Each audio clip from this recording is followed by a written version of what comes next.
देखो रिकॉर्डिंग का मैसेज क्या स्क्रीन शेयर में। Yes ma'am. अच्छा, ठीक है। अच्छा देखो, लास्ट क्लास में हम लोग का बीआरएस जो है वो कंप्लीट हुआ था। आज हम लोग स्टार्ट करेंगे इनकम्प्लीट रिकॉर्ड्स या सिंगल एंट्री।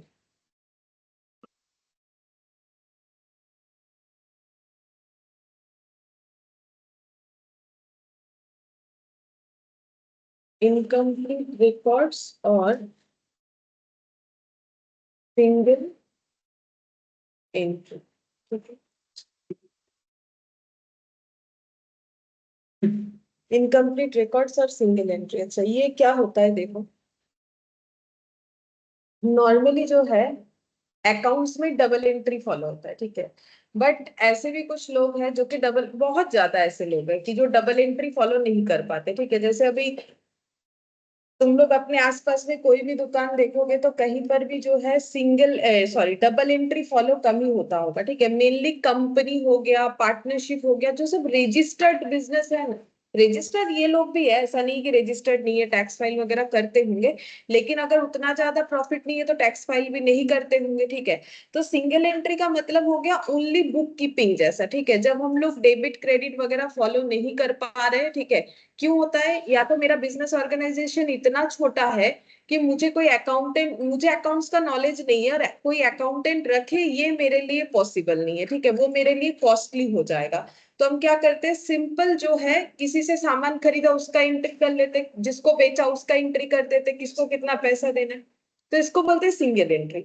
लेकिन सिंगल एंट्री बनेगा तो फिर फाइनल अकाउंट्स कैसे बनेगा, क्योंकि फाइनल अकाउंट्स बनाने के लिए हमें जर्नल करना पड़ता है। जर्नल होता है, जर्नल से लेजर होता है, ठीक है। और लेजर से होता है ट्रायल बैलेंस, ट्रायल बैलेंस से बनता है फाइनल अकाउंट्स। लेकिन अगर मेरे पास जो है जर्नल एंट्री ही नहीं है तो कैसे करके होगा, क्योंकि जर्नल एंट्री तो ऑल अबाउट डबल एंट्री है। लेकिन जो सिंगल एंट्री बनाते, क्या उनको अपना प्रॉफिट पता करने का जरूरत नहीं होता है? होता है, प्रॉफिट ऑब्वियसली पता करने का जरूरत होता है। Good evening. तो उनको भी अपना प्रॉफिट पता करने का जरूरत होता है, ठीक है। तो कोई भी बिजनेस ऑर्गेनाइजेशन हो, चाहे वो छोटा हो या बड़ा हो, ठीक है। कोई business organisation end of period मतलब हर साल के एंड में उसे ये पता करना होता है कि उसने बिजनेस में प्रॉफिट कमाया कि लॉस कमाया, ठीक है। तो उसके लिए तो जर्नल एंट्री चाहिए ना। देखो फाइनल अकाउंट्स में जो होता है ट्रेडिंग पीएल और बैलेंस शीट, ठीक है। उसी से ना पता करेंगे, ट्रेडिंग एंड पीएल से प्रॉफिट पता करेंगे, बैलेंस शीट से जो है एसेट लायबिलिटी का पता करते। लेकिन अगर मेरे पास जर्नल एंट्री का कंसेप्ट ही नहीं था तो ट्रेडिंग पीएल कैसे बना। तो इनका ट्रेडिंग पीएल भी बन जाता है। कैसे बनता है देखो, ये ऐसे प्रिपेयर करते हैं। देखो प्रॉपर अकाउंट तो ये मेंटेन नहीं करते। जब प्रॉपर अकाउंट नहीं मेंटेन होता है तो क्या मेंटेन हो सकता है, तो सोच के देखो क्या मेंटेन हो सकता है। अभी जैसे मैंने बोला कि इनको कुछ ना पता हो, अगर इनको पूछा जाए कि कितने का स्टॉक है आपके दुकान में, तो एस्टिमेटेड बता देंगे, कुछ ना कुछ तो बता ही देंगे कि मेरे दुकान में इतने का स्टॉक है, यानी एसेट बता देंगे। अच्छा मार्केट में कुछ लाइबिलिटी है क्या, तो थोड़ा बहुत अपना कॉपी में जो भी लिख रखा है वो देख के बता देंगे, हाँ इतना है, मुझे याद इतना है, अप्रोक्सीमेटली इतना है, ठीक है। कितना इनकम हुआ पूरे साल भर वो भी एस्टिमेटेड बता देंगे, कितना एक्सपेंसेस हुआ वो भी बता देंगे। तो एटलीस्ट एस्टिमेटेड डेटा भी हमें मिल जाए तो हम लोग एस्टिमेटेड प्रॉफिट लॉस ये सब कैलकुलेट करके बता सकते हैं, ठीक है। तो हम लोग को क्या क्या इंफॉर्मेशन चाहिए, अगर हमारे पास ये कंसेप्ट नहीं है, ठीक है, तो फिर कम से कम ये होना चाहिए। अगर ये होगा तो इससे भी हम लोग ट्रेडिंग पीएल बना देंगे, ठीक है।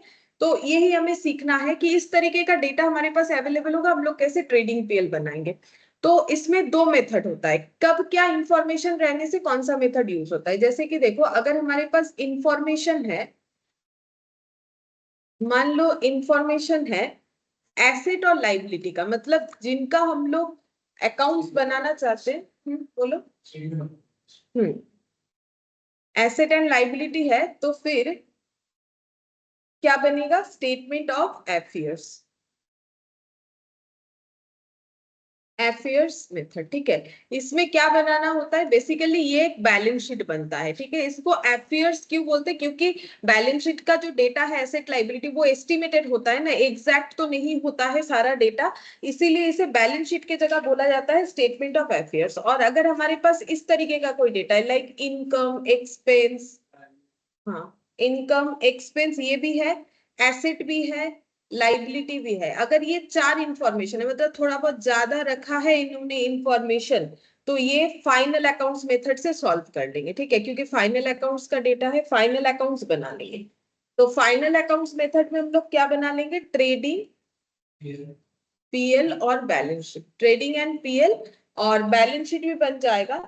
और यहाँ पर क्या बनता है, यहाँ पर भी ये जो स्टेटमेंट ऑफ अफेयर है ये जस्ट लाइक बैलेंस शीट ही होता है, ठीक है। अब इससे हम लोग दोनों मेथड से क्या निकाल लेंगे, प्रॉफिट या लॉस जो भी इनके बिजनेस में हो रखा है वो हम लोग कैलकुलेट कर लेंगे, ठीक है। अच्छा, स्टेटमेंट ऑफ इंफॉर्मेशन जो है, sorry statement of affairs method जो है उसका फॉर्मेट कैसे होता है, बैलेंस शीट जैसा ही होगा, just like balance sheet. Statement of affairs method, तो given information about, given information about only assets and liabilities, जब सिर्फ और सिर्फ एसेट और लाइबिलिटीज हमें दिया है और कुछ नहीं दिया है तो हम लोग बनाते हैं statement of affairs. Statement of affairs SOA लिख दिया, ये जस्ट लाइक बैलेंस शीट होगा। तो बैलेंस शीट का जो टी शेप का फॉर्मेट होता है यहाँ टी शेप ही चलेगा, ये कोई कंपनी नहीं है कि हमें वो जो है वर्टिकल शेप जो है वो फॉलो नहीं करना, ठीक है। तो लाइबिलिटीज, इधर एसेट जैसे होता है बैलेंस शीट वैसे ही करेंगे, लाइबिलिटी, ठीक है। प्रीवियस ईयर, करेंट ईयर, अगर 2 ईयर का डेटा है, नहीं है तो 1 ही साल का लिखेंगे, जो रहेगा वही लिखेंगे। एसेट में क्या क्या आएगा, फिक्स्ड एसेट में for example land, building, fixture, furniture, जो चाहो लिख सकते हो, ठीक है। और करेंट एसेट में जैसे डेटर हो गया, कैश हो गया, नॉर्मली ये सब लोगों के पास अवेलेबल होता है। तो ये बन गया मेरा फिक्स्ड एसेट का डेटा, ये बन गया मेरा करेंट एसेट। अब क्वेश्चन में जो दिया हुआ रहेगा हमें उसके हिसाब से चलना पड़ेगा। ये टोटल, इधर इधर कैपिटल, बैलेंसिंग फिगर, अच्छा इधर आएगा नॉन करेंट लाइबिलिटी, ठीक है, और करेंट लाइबिलिटी, ये नॉन करेंट लाइबिलिटी।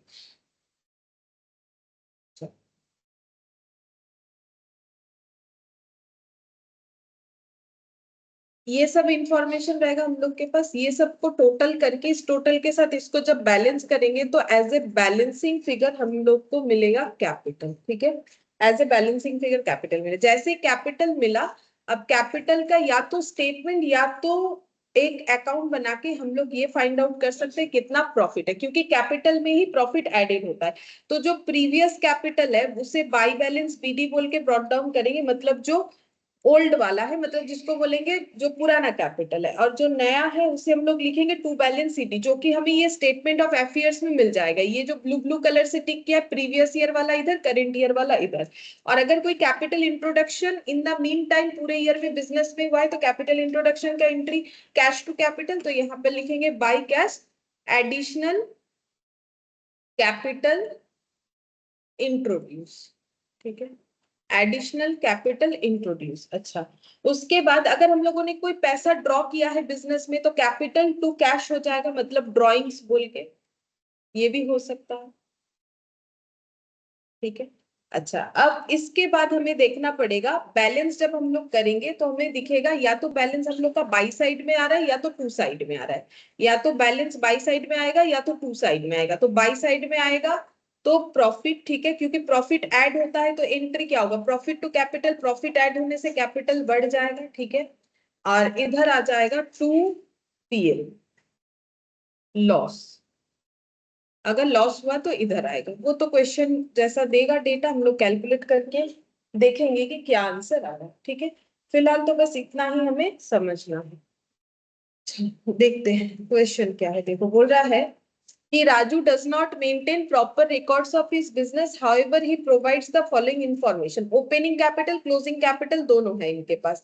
ड्रॉइंग्स दिया हुआ है, कैपिटल एडेड, बोला है कि कैलकुलेट करके बताओ प्रॉफिट कितना होगा। ठीक है, तो अकाउंट बना के आराम से कर सकते हैं। मैं तो बोला नहीं कि अकाउंट बनाओ कि स्टेटमेंट बनाओ, जो चाहो उससे कर सकते हो। तो अकाउंट्स तो अभी भी बनाए, यही सब इंफॉर्मेशन उस क्वेश्चन में दिया हुआ।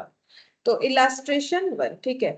तो यहाँ पर कैपिटल अकाउंट बनाते हैं, इससे प्रॉफिट मिल जाएगा। तो जैसे लेजर फॉर्मेट में, लेकिन सब लिखना पड़ेगा डिटेल्स में, पर्टिकुलर वगैरह वो सब लिखना एग्जाम में मैंडेटरी है। ठीक है, डेबिट क्रेडिट वो प्रेजेंटेशन होना चाहिए। अच्छा, ओपनिंग कैपिटल, तो ओपनिंग मतलब ब्रॉट डाउन करना है। लाइबिलिटी है तो क्रेडिट साइड में जाता है, इस वजह से। ठीक है, और जो क्लोजिंग कैपिटल है वो इधर कैरिड डाउन होगा। ठीक है, कैरिड डाउन हो गया 12,500। अब देखो इस बीच में इन्होंने बिजनेस में पैसा ड्रॉ भी किया है, तो ड्रॉ करने से कैपिटल कम होगा, तो कैपिटल टू कैश, ड्रॉइंग्स 3,000। और कुछ एडिशन भी किया था 3,750, तो कैश टू कैपिटल एडिशन 3,750। ठीक है, अब चेक करना है प्रॉफिट होगा कि लॉस होगा। तो इधर ही बैलेंस ज्यादा आ रहा है ना, प्रॉफिट होगा इसका मतलब। ये हो गया 15,500, 15,500, और ये हो जाएगा 13,750। कितना आ रहा है? 1,750। ये हो गया मेरा बाई पीएल प्रॉफिट। ठीक है, ये बैलेंस करके हमें मिल गया। अच्छा, अब क्वेश्चन में बोला नहीं था कि बनाओ statement format, but by chance अगर हमें क्वेश्चन में बता दे कि स्टेटमेंट फॉर्मेट में बनाओ तो कैसे होगा, तो यहाँ पर लिखेंगे स्टेटमेंट, ये भी दिखा देते ऑल्टरनेट। अगर नहीं बोला तो ये जल्दी होता है, इसी से करना चाहिए, statement for computation of profit. तो प्रॉफिट को कैसे फाइंड आउट कर सकते हैं, तो देखो हम लोग कैसे पता करेंगे। तो देखो इंफॉर्मेशन के अकॉर्डिंग, बिजनेस का जब ड्यूरेशन खत्म हुआ, जब हम लोग प्रॉफिट पता करने जा रहे थे, तब देखे हम लोग के पास कितना पैसा पड़ा हुआ है, 12,500। ठीक है, अब ये 12,500 में क्या क्या ऐड हुआ होगा? एडिशनल कैपिटल ऐड हुआ होगा, प्रॉफिट ऐड हुआ होगा। अगर प्रॉफिट हुआ है तो मान लो कि हमें नहीं पता, यहाँ तो पता है कि प्रॉफिट हुआ है, और ड्राइंग्स जो है वो लेस होगा। ठीक है, तो हम लोग सबसे पहले यहाँ पर स्टार्ट करते हैं क्लोजिंग कैपिटल से, कि मेरे पास हाथ में इतना पैसा है, जब बिजनेस का ड्यूरेशन खत्म हुआ तो मेरे पास 12,500 है। ठीक है, अब मैंने किया था अपने ही बिजनेस से ड्राइंग्स, अगर हम ये ड्राइंग्स नहीं करते तो मेरे बिजनेस में और भी प्रॉफिट दिखता 3,000, मतलब और भी अमाउंट ज्यादा दिखता, तो हमें एड बैक करना पड़ेगा ड्राइंग्स को। ठीक है, जब स्टेटमेंट बनाएंगे तो इसी तरीके से ही करना है, रिवर्स तरीके से। ठीक है, तो यहाँ पर हो गया 15,500। ठीक है, फिर हम लोगों ने एडिशनल, देखो हम लोग को प्रॉफिट पता करना है, तो ड्राइंग्स कर लिया तो प्रॉफिट कम दिख रहा है, और एडिशन कैपिटल जो डाला वो तो प्रॉफिट नहीं है, वो तो घर से लेके आके डाला, तो फिर उसके वजह से भी तो मेरा ये 12,500 बढ़ा है। जितने से बढ़ा है उतने से माइनस होगा, कितने से बढ़ा होगा? जितना एडिशन किया होगा हम लोगों ने। तो एडिशनल कैपिटल को हम लोग कर देंगे माइनस। ठीक है, अगर ये पैसा नहीं डालते तो फिर पता चलेगा ना कि प्रॉफिट कितना हुआ, तो इसका मतलब यहाँ पर हो जाता है माइनस करने से 11,750। ठीक है, ये मेरा क्या हो गया, ये मुझे लग रहा है कि मेरा ओपनिंग कैपिटल है, लेकिन एक्चुअली मेरा ओपनिंग कैपिटल कितना था? 10,000।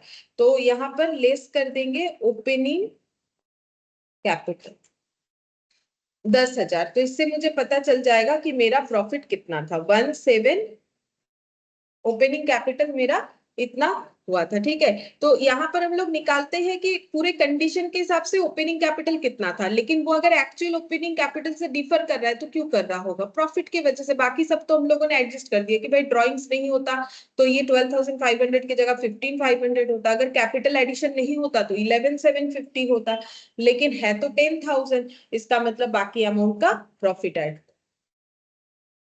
ठीक है, ऐसा छोटा चीज कम पूछता है, बड़े क्वेश्चन के अंदर ये पॉइंट आ सकता है। अब देखो बोल रहा है राकेश स्टार्टेड बिजनेस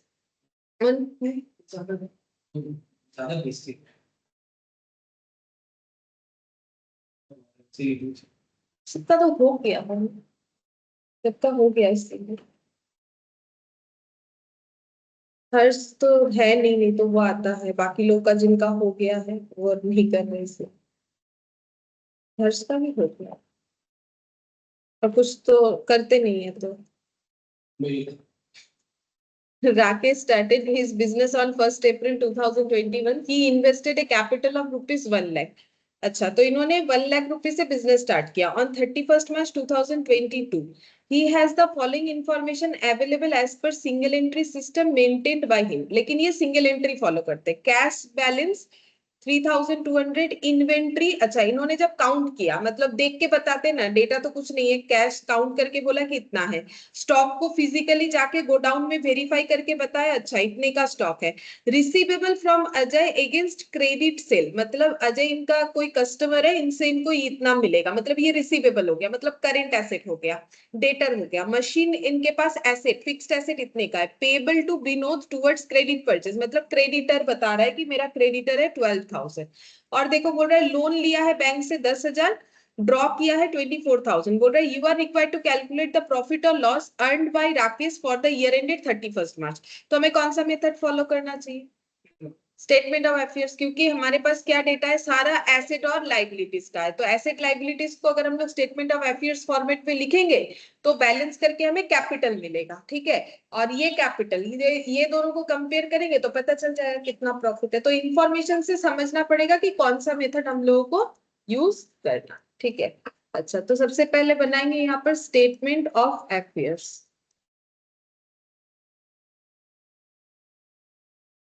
अच्छा, डेट लिखना पड़ेगा, डेट है 31st March 2022।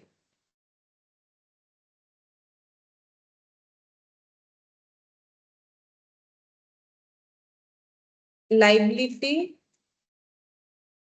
और एसेट्स। अब जो भी जहां जाएगा वहां लिखेंगे। कैश बैलेंस, ये एसेट है 3,200। तो नॉर्मली जो बैलेंस शीट होता है वो लिक्विडिटी फॉर्मेट में होता है, तो सबसे ज्यादा जो लिक्विड आइटम है वो नीचे लिखना चाहिए। वैसे स्टेटमेंट ऑफ अफेयर्स एक ऐसा स्ट्रक्चर है, उसमें अगर मिक्सड अप भी कर देते हो तो कोई फर्क नहीं पड़ता, अदरवाइज फिक्स्ड एसेट के बाद ही करेंट एसेट लिखना चाहिए। तो मैंने थोड़ा फॉर्मेट फॉलो कर लिया। फिर इन्वेंट्री 34,800, इन्वेंट्री यहाँ आएगा, इन्वेंट्री 34,800। अच्छा, और है रिसीवेबल फ्रॉम अजय, मतलब डेटर, ठीक है। रिसीवेबल फ्रॉम अजय मतलब डेटर हो जाएगा, चाहो तो रिसीवेबल फ्रॉम अजय लिख सकते हैं या फिर डेटर भी लिख सकते हैं, एक ही बात है। 31,000, ठीक है। सबसे ज्यादा लिक्विड कैश होता है, उससे कम लिक्विड डेटर होता है, उससे भी कम इन्वेंट्री होता है। फिर मशीन 85,000, तो मशीन तो फिक्स्ड एसेट है, ऊपर चला जाएगा, 85,000 एकदम ऊपर रहेगा। फिर पेबल यानी क्रेडिटर, क्रेडिटर है 12,000। अच्छा, इसके बाद लोन फ्रॉम बैंक 10,000,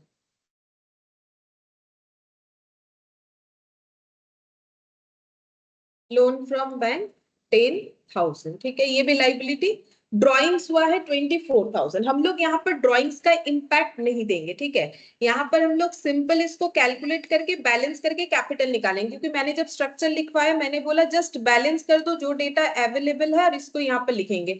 यहाँ बैलेंस करके देखते कितना आता है। 1,54,000, और ये हो गया 22,000 माइनस, मतलब 2, और ये 3, 132। हाँ, 132, और ये 1,32,000, ठीक है। ये हम लोग का आ गया कैपिटल का क्लोजिंग बैलेंस। अब हम लोग एक कैपिटल अकाउंट बनाते हैं और उसमें इंफॉर्मेशंस को पुट करके प्रॉफिट या लॉस जो भी है उसको निकाल लेंगे, ठीक है। तो यहाँ पर ओपनिंग कैपिटल देखो, ये इन्होंने बता रखा है कितने से है बिजनेस, हाँ 1 लाख था, तो by balance BD 1 lakh, by balance BD 1 lakh.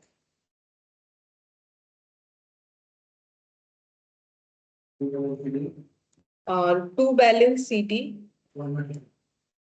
132। और इन्होंने एक ड्राइंग्स किया था तो टू कैश बोल के यहाँ पर आ जाएगा। ड्राइंग्स है 24,000।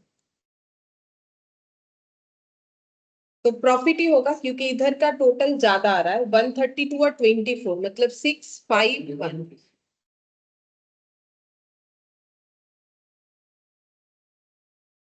56,000 ठीक है बाई पीएल प्रॉफिट हुआ है बैलेंसिंग फिगर।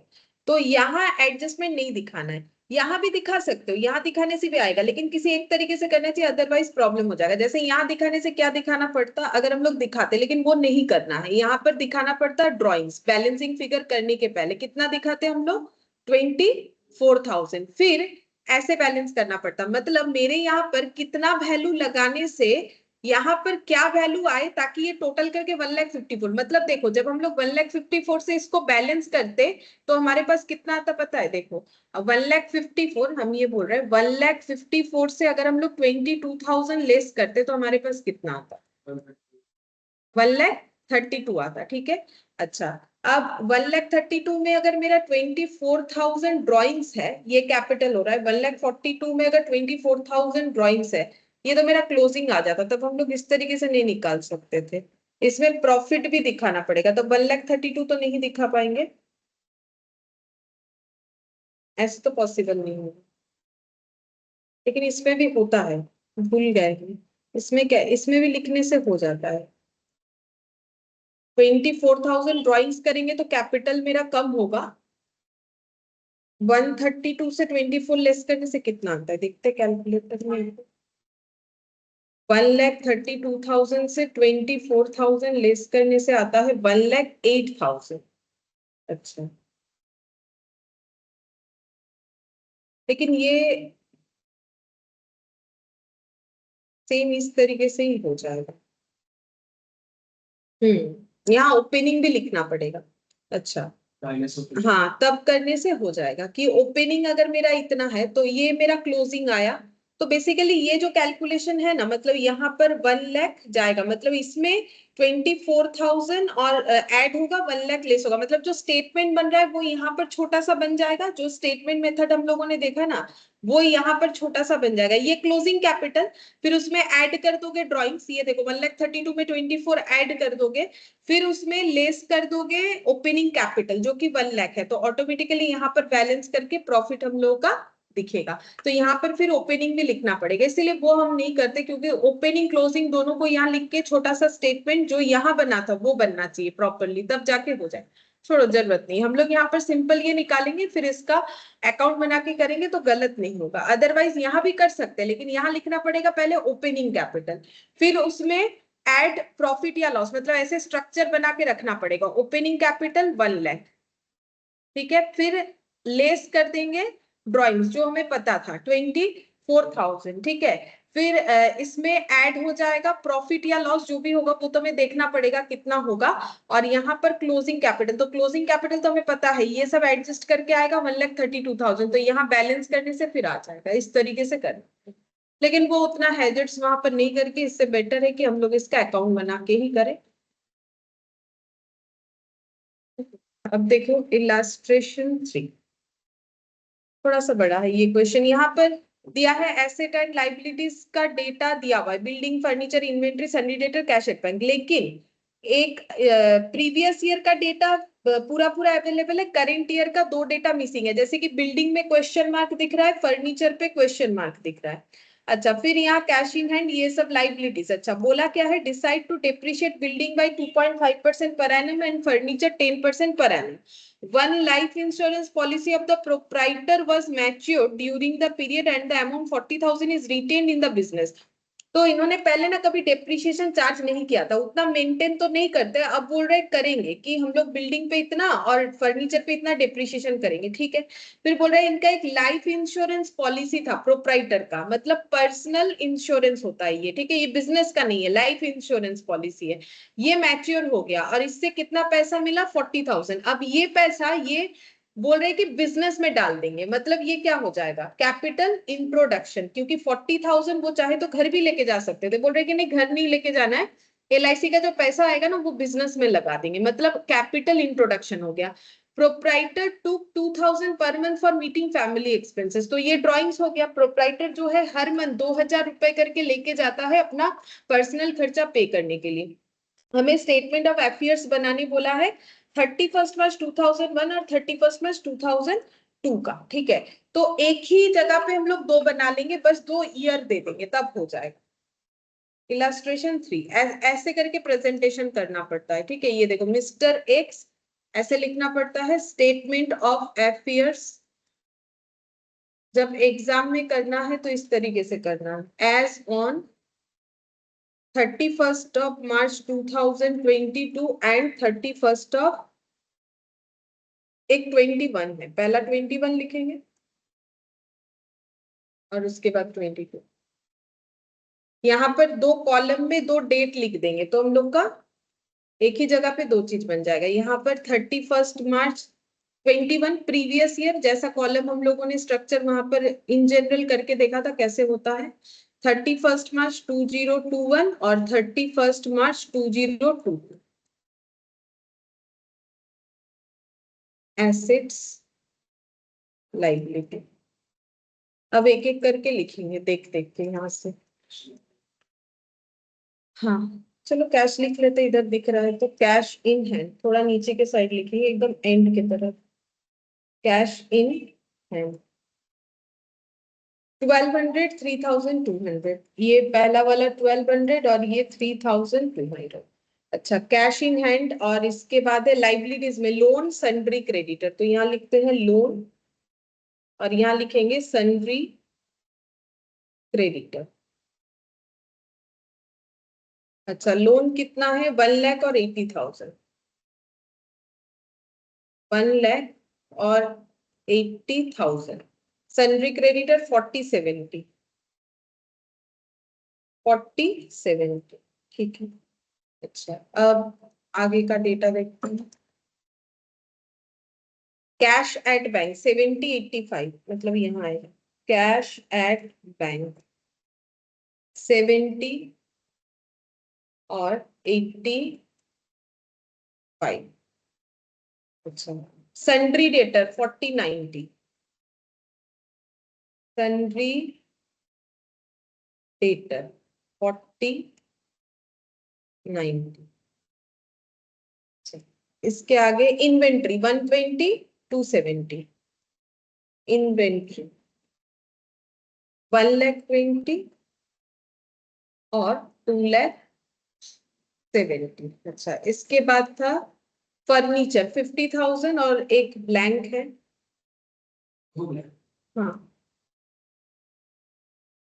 और ये फर्नीचर के आगे बिल्डिंग, इसमें पहला वाला अवेलेबल है दूसरा नहीं है, 1 लाख, ठीक है।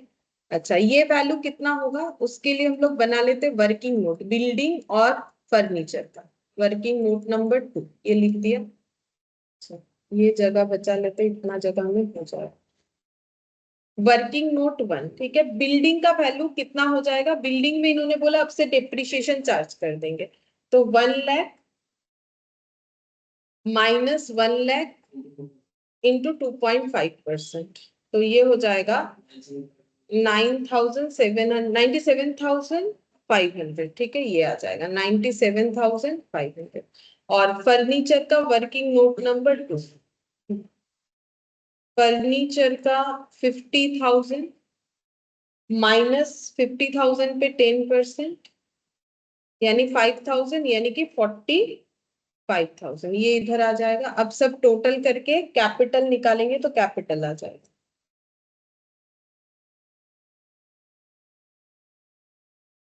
1 लाख 2 लाख 2 लाख और ये 2,70,000,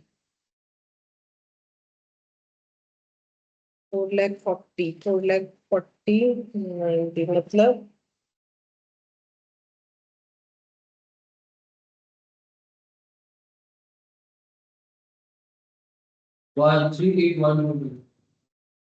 381200। अच्छा 381200, 381200 माइनस 1,40,000,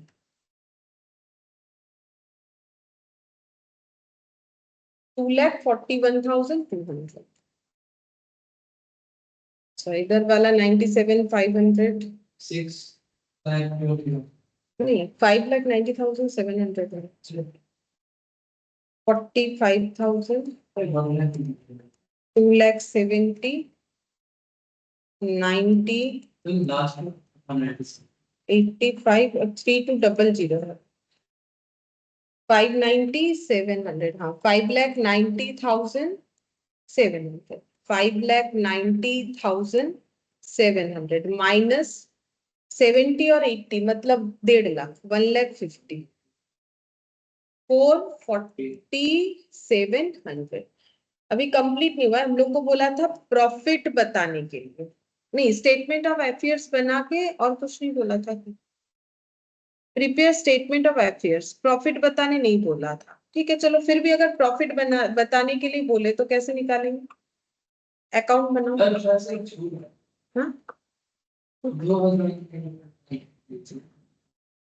ओ हाँ, वो तो बनाना पड़ेगा। अच्छा हाँ, ये यहाँ पर स्टेटमेंट ऑफ अफेयर्स बोला था, वो बन गया, लेकिन इस क्वेश्चन में 40,000 का भी अगर मुझे इम्पैक्ट दिखाना है तो मुझे वो कैपिटल अकाउंट बनाना पड़ेगा। ठीक है, वहां पर दिखाएंगे ना, कैपिटल अकाउंट में इंट्रोडक्शन वगैरह दिखाएंगे, तो वो हो गया ना बिजनेस का इंट्रोडक्शन, ये इंट्रोडक्शन और एक ड्राइंग्स, तो कैपिटल अकाउंट बना लेते हैं, वो उसमें आएगा ना, अगर वो बनाना है तो उसमें आएगा। ठीक है, तो कैपिटल का ओपनिंग दोनों ही हम लोगों ने अभी फाइंड आउट किया, कुछ दिया हुआ नहीं था, ओपनिंग कितना आया और क्लोजिंग कितना, तो यहाँ देखने से पता चले, ओपनिंग 2,41,200 और क्लोजिंग 4,40,700 हो गया। अब अगर कुछ ड्रॉ हुआ है 2,000 पर मंथ करके अपना खर्चा निकालते हैं, तो to cash drawings personal expense बोल के भी लिख सकते हो, ड्राइंग्स बोल के भी लिख सकते हो, 2,000 करके पूरे एक साल का हम लोग बना रहे हैं, तो 2,000 इंटू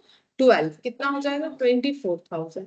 और इधर बिजनेस में LIC का पैसा इंट्रोडक्शन कर दिया, तो बाई कैश एडिशनल कैपिटल वो आया था, वो इनको मिला था 40,000। हाँ,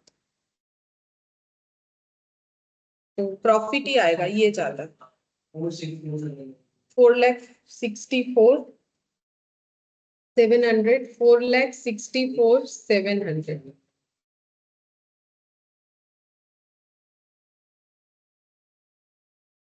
2,41,200, 1,835,000, 1,83,500। ठीक है, 1,83,500 बाई PL प्रॉफिट हो रहा है, क्योंकि इधर आने से ऑलवेज प्रॉफिट ही होता है।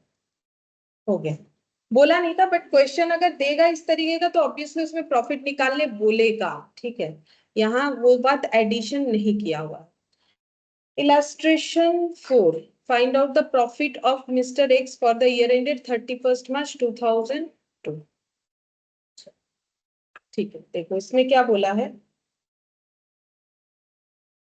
बोल रहा है the income tax officer on assessing the income of Shri Moti for the financial year 2021 and 21-22 feel that Shri Moti has not disclose the full income. तो इनकम टैक्स ऑफिसर को ऐसा लग रहा है कि ये अपना जो टैक्स है वो पूरा नहीं दे रहे, मतलब इनकम कम दिखा रहे होंगे, तभी इनको ऐसा लग रहा है। He gives you the following particulars of asset and liabilities of Shri मोती एज ऑन 1 अप्रैल 2020 और 2022। अच्छा, तो इनका जो है जो भी इनका मतलब इनकम था, सॉरी एसेट लाइबिलिटीज था 2 साल का, उसका डेटा दिया हुआ है, cash, inventory, debtor, land building, wife's jewellery owing to Moti's brother, sundry creditor, cash in hand. फिर नेक्स्ट ईयर का आ गया, नहीं एसेट आ रहा है, हाँ ये नेक्स्ट ईयर का आ गया, एसेट लाइबिलिटी नेक्स्ट ईयर का, cash in hand, inventory, sundry debtor, land building, motor car, wife's jewellery, loan to Moti's brother, sundry creditor. During the 2 years domestic expenditure 4,000 per month, तो 4,000 into 12 करेंगे तो पूरे year का expenditure पता चलेगा, ये drawings हो जाएगा। डोमेस्टिक मतलब personal, the declared income of the financial year, तो मिस्टर मोती ने जो बोल रखा है इनकम टैक्स ऑफिसर को कि मेरा इनकम जो है कुछ इतना और इतना है 2 फाइनेंशियल ईयर का, state whether the income tax officer contention is correct, explain by giving your workings. तो इनका जो शक है इनकम टैक्स ऑफिसर का कि इससे ज्यादा इनकम है, तो क्या ये सच है कि गलत है, तो वो हम लोग कैलकुलेट करेंगे। इनके पास जो डेटा है उससे हम लोग चेक करेंगे कि इनका प्रॉफिट दोनों साल का कितना होना चाहिए और इन्होंने कितना बता रखा है। अगर कम बताया है तो फिर इनकम टैक्स ऑफिसर सच बोल रहा है कि ये छुपा रहे हैं, ठीक है, डिस्क्लोज नहीं कर रहे हैं। और अगर ज्यादा तो कोई बताएगा नहीं, अगर ठीक है तो फिर ठीक है। तो यहाँ पर हमें चेक करना पड़ेगा। तो इसके लिए हम लोग क्या बनाएंगे, इन्फॉर्मेशन तो स्टेटमेंट ऑफ अफेयर्स को बिलोंग कर रहा है, तो हम लोग बनाएंगे स्टेटमेंट ऑफ अफेयर्स और कैपिटल अकाउंट। तो यहाँ पर बनेगा statement of affairs, illustration statement of affairs for the year, date है 1/4/20, 1/4/22। हाँ 20 और 22 ही होगा क्योंकि अप्रैल से मार्च फिर, हाँ इसीलिए ये इतना गैप दिख रहा है, ये गलत नहीं है, ठीक है, ये ऐसे हो जाएगा 1/4/20, 1/4/22 assets, liabilities 1/4/20, 1/4/22। अब देखते हैं क्या क्या है। कैश इन है, तो सबसे पहले कैश इन है, तो यहाँ लिखेंगे तो शायद जगह नहीं हो क्योंकि काफी सारा आइटम है। अगर हम नीचे लिखना चाहते हैं और अगर ऊपर लिखेंगे तो हो जाएगा, चलो ऊपर ही लिख लेते हैं, कोई फर्क नहीं पड़ता ये। हाँ वो मतलब अंदाजा करना पड़ेगा ना, कितना सारा लिखना पड़ेगा, इसलिए मैंने उसको ऊपर डाल दिया। कैश इन हैंड 25,500 और ये 16,000, दोनों एक साथ लिखते थे, 25,500 और 16,000 इधर वाले साल में। अच्छा फिर इन्वेंट्री 56,91,500, इन्वेंट्री 56 और 91,500। अच्छा इन्वेंट्री के बाद सन्ड्री डेटर 41,500, 52,500, सन्ड्री डेटर 41,500 और 52,500। अच्छा डेटर के बाद लैंड एंड बिल्डिंग 1,90,000 और नीचे देखते हैं क्या 1,90,000, 1,90,000। अच्छा इस पे कोई चेंजेस नहीं है, लैंड एंड बिल्डिंग मैंने शॉर्ट में लिखा हुआ है 1,90,000 और बाद में भी 1,90,000 था, मतलब कोई डेप्रिसिएशन चार्ज नहीं हुआ है। अच्छा लैंड एंड बिल्डिंग के बाद देखते हैं क्या है। वाइफ्स ज्वेलरी जो कि इस साल में भी था, हाँ 1,25,000 और इधर है 75, तो यहाँ पर लिखेंगे वाइफ्स ज्वेलरी 1,00,000। ये पहले साल था 75, उसके बाद और बढ़ गया है 1,25,000। अच्छा वाइफ्स ज्वेलरी के बाद है ओइंग टू मोतीज ब्रदर, तो ये लाइबिलिटी हो गया, अपने भाई से उधार लिया है, owing to Moti's brother 40,000, owing to Moti's brother 40,000। अच्छा इधर भी है क्या, देखते हैं। इधर है लाइबिलिटीज में सिर्फ सन्ड्री क्रेडिटर है, भाई का लोन इधर नहीं है, इधर है भाई को लोन दिया है, ठीक है, तो फिर इसमें इधर वाले में ऐसे खाली रहेगा, ठीक है। अच्छा ये हो गया। अच्छा अब इधर का देखो, पहला जो यहाँ से यहाँ तक था ये हम लोगों ने पूरा लिख लिया। अब बोल रहे सन्ड्री क्रेडिटर 35,000, तो यहाँ लिखते हैं सन्ड्री क्रेडिटर ओपनिंग में है 35,000, क्लोजिंग वाला भी चेक करेंगे क्लोजिंग में कितना है। तो ये सब लिख लिया, जितना डेटा है यहाँ पर जो दिख रहा है फर्स्ट पेज में ये सब लिख लिया है। अच्छा यहाँ देखते हैं सन्ड्री क्रेडिटर 55,000। अब कुछ डेटा ऐसा है जो कि एलोन नेक्स्ट ईयर को बिलोंग करे, वो में लिखना है, जैसे कि मोटर कार और लोन टू मोतीस ब्रदर, ठीक है, तो ये एसेट है, तो हम पेज चेंज करें, मुझे इधर लिखना पड़ेगा ऐसे। एक हो जाएगा मोटर कार और एक हो जाएगा loan to Moti's brother, loan to Moti's brother. तो ये दोनों वैल्यू इसमें नहीं आके सेकंड वाले ईयर में आएगा, मतलब मोटर कार है 1,25,000 और लोन टू मोतीस ब्रदर है 20,000। अब ये सब ऐड करना पड़ेगा।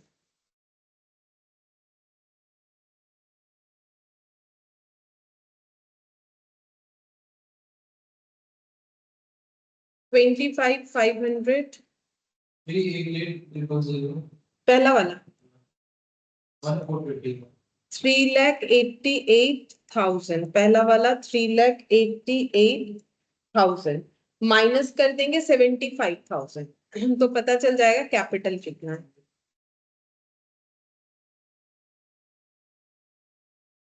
3,13,000।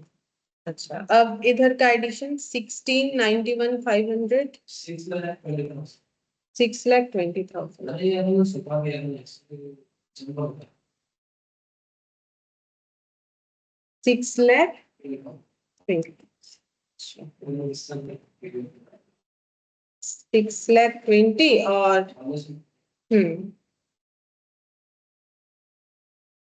5 लाख समथिंग होगा,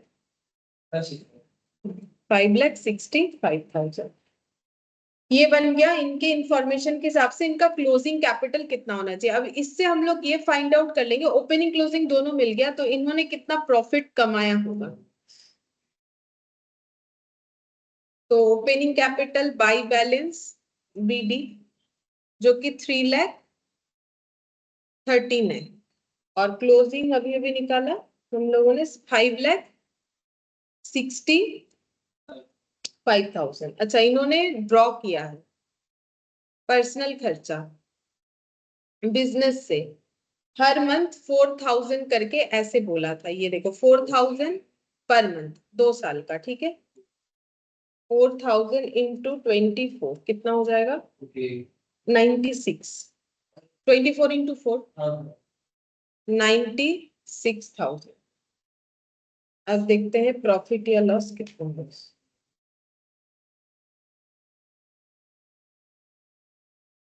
6,61,000 ये टोटल,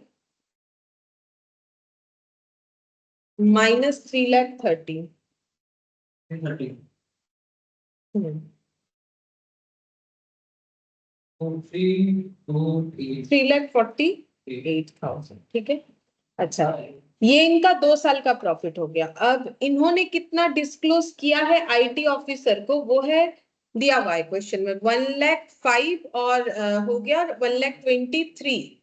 तो देखते हैं कितना होता है 1,05,000 और 1,23,000, तो ये 228। लेकिन इनका एक्चुअली प्रॉफिट 2 साल का आ रहा है 3,40,000, मतलब इन्होंने पूरा रिवील नहीं किया है, ठीक है। तो यहाँ पर लिखेंगे, ऐसे दिखाना पड़ेगा, इनकम डिस्क्लोज्ड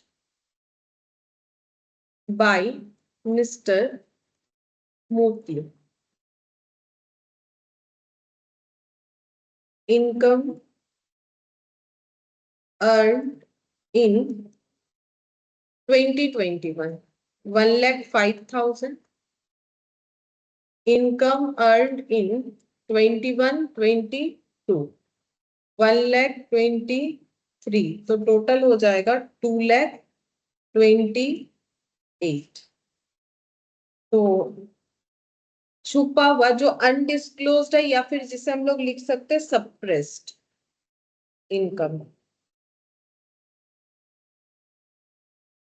3,48,000 माइनस 2,28,000, 1,20,000 का कम दिखा के रखा है, ठीक है।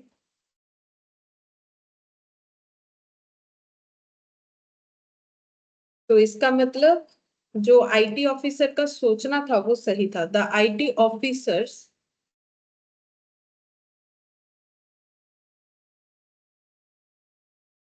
contention that Sri Moti has not declared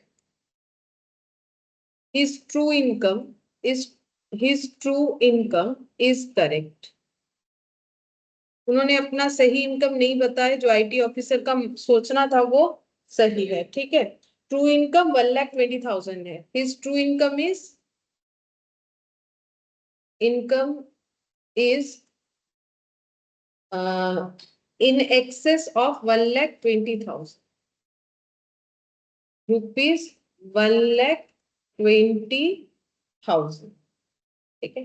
तो इनका सचमुच का इनकम 1,20,000 ज्यादा हो रहा है जो बोला हुआ है उससे, ठीक है। अब देखो 6th नंबर, इसमें हमें क्या प्रिपेयर करने बोला, calculate bad debt from the information below, बस इतना सही है। बैड डेप्ट कैलकुलेट करने बोला है, ठीक है। तो देखते हैं बैड डेप्ट कैलकुलेट करना है तो बैड डेप्ट कब होता है, जब हम लोग क्रेडिट सेल करते हैं और हमारा डेटर हमें पैसा नहीं देता है तो बैड डेप्ट होता है। तो उसका एंट्री होता है बैड डेप्ट टू डेटर। इसका मतलब मुझे डेटर अकाउंट बना लेना चाहिए, तो हम लोग बैड डेप्ट का इंफॉर्मेशन निकाल लेंगे कि कितना बैड डेप्ट हो रहा है, तो एक डेटर अकाउंट बना लेंगे। देखते हैं क्या क्या इंफॉर्मेशन है वो लिखना पड़ेगा। अच्छा तो देखो यहाँ पर बोला है ओपनिंग बैलेंस ऑफ डेटर, तो डेटर एसेट होता है तो opening balance to balance BT 5 lakh. अच्छा अब यहाँ पर क्लोजिंग डेटर है 7 लाख, तो क्लोजिंग डेटर इधर आएगा।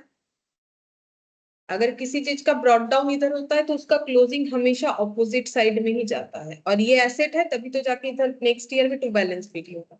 फिर बोल रहे हैं अमाउंट रिसीव्ड इन कैश, तो डेटर से कैश मिला तो कैश टू डेटर, तो डेटर में क्या लिखेंगे, बाई कैश, ठीक है। अमाउंट दिया हुआ है क्वेश्चन में 6 लाख। फिर नेक्स्ट देखो बोल रहे डिस्काउंट अलाउड, तो एंट्री क्या होता है, discount allowed debit to debtor, तो डेटर में क्या लिखेंगे, by discount allowed, by discount allowed 10,000। अच्छा फिर डिस्काउंट अलाउड के बाद credit sale, debtor to sale, तो यहाँ पर हो जाएगा टू सेल्स 11,40,000, ये दिया हुआ है क्वेश्चन में, डेटर टू सेल ये हो गया 11,40,000। अच्छा फिर बोल रहे हैं बिल्स रिसीवेबल, तो बिल्स ऑफ एक्सचेंज जब हम लोगों ने किया ये देखा था, जब बिल्स रिसीवेबल एसेट होता है, bills receivable account debit to क्या होगा, डेटर, ठीक है। तो by bills receivable, by bills receivable ये अमाउंट है 3 लाख। बस और कुछ इंफॉर्मेशन नहीं है। बैड डेप्ट किधर आएगा, एंट्री होता है bad dept to debtor, bad डेप्ट इधर ही आना चाहिए, मतलब मेरा बैलेंस करके बैड डेप्ट आएगा और वो इधर आना चाहिए, अगर इधर नहीं आया तो फिर गलत हो रहा है। 11,45 मतलब 16 लाख, हाँ इधर आएगा ना तभी बैड डेप्ट, लॉस नहीं बैड डेप्ट, बैड डेप्ट भी लॉस ही है लेकिन नाम बैड डेप्ट लिखना पड़ेगा, ये कोई पीएल नहीं आएगा, ठीक है। ऐसा नहीं कि उसमें पीएल लिख रहे थे तो ये भी गलती से पीएल नहीं लिखना है हमको। मेरा मतलब यहाँ पे 10,000 कम है। हाँ तो ये हो गया 6 और 3 9 लाख, और ये हो गया 9 और 7 मतलब 16 लाख 10,000 30,000 का आ जाएगा बैड डेप्ट। यही पूछा था क्वेश्चन में कि बताओ बैड डेप्ट कितने का हो रहा है, तो 30,000 का बैड डेप्ट हो रहा है। अच्छा फिर देखते हैं नेक्स्ट, ऐसा ही एक छोटा सा क्वेश्चन है क्रेडिटर रिलेटेड। ये देखो calculate the credit purchase from the following information, information बस इतना सही है, क्रेडिट परचेज हम लोग को निकालना है। तो क्रेडिट परचेज का एंट्री क्या होता है, परचेज टू क्रेडिटर, यानी मुझे क्या अकाउंट बनाना चाहिए, क्रेडिटर, और उसका ही डिटेल्स दिया हुआ है, opening creditor, closing creditor, payment in cash, discount receipt, ये सब दिया हुआ है। तो इलास्ट्रेशन 7 हम लोग बनाएंगे क्रेडिटर अकाउंट।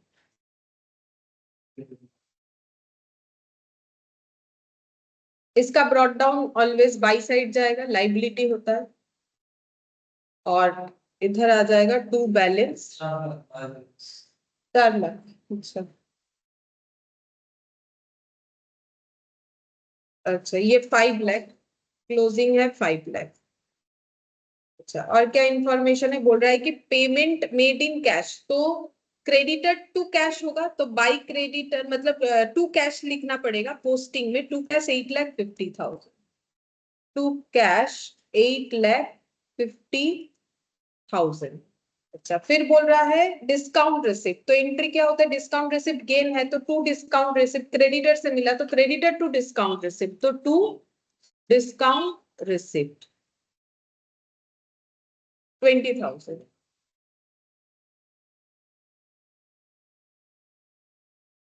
हम लोग को बोला था क्रेडिट परचेज। क्रेडिट परचेज का एंट्री क्या होता है? परचेज टू क्रेडिटर, यानी बाय परचेज। इधर ही बैलेंस आना चाहिए, इधर आएगा तो ही सही हुआ है, नहीं तो गलत हुआ है, क्योंकि इसका एंट्री कभी नहीं बदल सकता है ना। 70, ये 8 और 5, हाँ 13,70,000, 9,70,000, 13,70,000, ये हो गया क्रेडिटर का ये परचेस का डेटा। ठीक है, अब ये छोटा छोटा क्वेश्चन इसीलिए दिया है क्योंकि बड़े क्वेश्चन में ये सब हम लोग का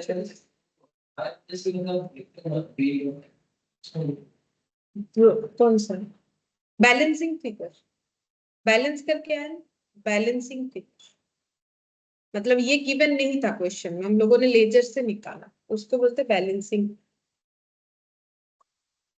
अच्छा, इलास्ट्रेशन 8। अब यहाँ से कुछ अच्छा क्वेश्चन स्टार्ट हो रहा है, मतलब जब आएगा तो इस तरीके का आएगा, इतना छोटा छोटा चीज नहीं आता है।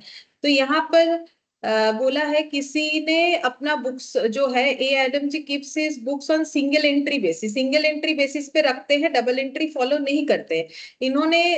इनको लेकिन अपना प्रॉफिट जानना होगा, तो इन्होंने क्या क्या इंफॉर्मेशन रख रखा है जिसके हेल्प से हम लोग इनका पीएल ट्रेडिंग बना सकते हैं। बोल रहा है कि कैश बुक दे रखा है, ठीक है, इन्होंने अपना कैश बुक मेंटेन किया था, और कैश बुक का रिसिप्ट पेमेंट ये देखो दिख रहा है कि कितना कैश रिसिप्ट हुआ है, कितना पेमेंट हुआ है, अलग अलग कारण से, रेंट की वजह से, drawings, general expense, cash purchase, ये सब दे रखा है। नीचे पर्टिकुलर्स दे रखा है एसेट और लाइबिलिटीज का। ठीक है, हमें बोला है प्रिपेयर फाइनल अकाउंट। जब दोनों डेटा मिला के दिया हुआ है, क्योंकि हम लोगों ने अभी थोड़ी देर पहले दो मेथड देखा था, ये फाइनल अकाउंट मेथड पे जाएगा, क्योंकि इसमें हमारे पास क्या है, इनकम एक्सपेंसेस, ये देखो रिसिप्ट पेमेंट का मतलब क्या है, इनकम एक्सपेंसेस, और इधर क्या है, एसेट लाइबिलिटीज। जब सब रहेगा तो क्या बनाना पड़ेगा, ट्रेडिंग पीएल बैलेंस शीट। और बोल भी दिया है क्या प्रिपेयर करके देना है, फाइनल अकाउंट्स। कब प्रिपेयर करके देना है, 31 मार्च 2022 का। लेकिन बोल रहा है डिप्रिशिएशन प्रोवाइड करना है मशीन और फर्नीचर पे, और डाउटफुल डेट जो है वो 800 रुपए का रिकॉर्ड करना है। ठीक है, तो हम लोग स्टार्ट कर सकते हैं, लेकिन सबसे पहले हमें क्या प्रिपेयर करना पड़े, चलो पहले स्ट्रक्चर बना लेते हैं इनका, ट्रेडिंग पीएल का कैसा होगा। इलास्ट्रेशन 8, हाँ illustration 8, in the books of, हाँ बड़ा बुक चाहिए, trading and PL account for the year ended 31 मार्च 2022। ठीक है, ट्रेडिंग और पीएल बनेगा, तो ट्रेडिंग पीएल के लिए मेरे हिसाब से मेरे इस पेज का पूरा जगह लग जाए, और बैलेंस शीट बनाएंगे।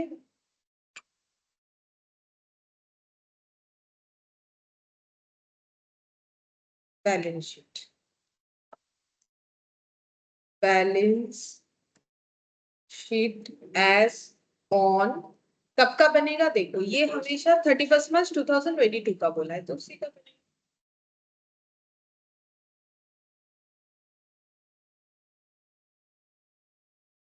इसके लिए भी हम एक ही पेज रख देते, पता नहीं कितना जगह लगे।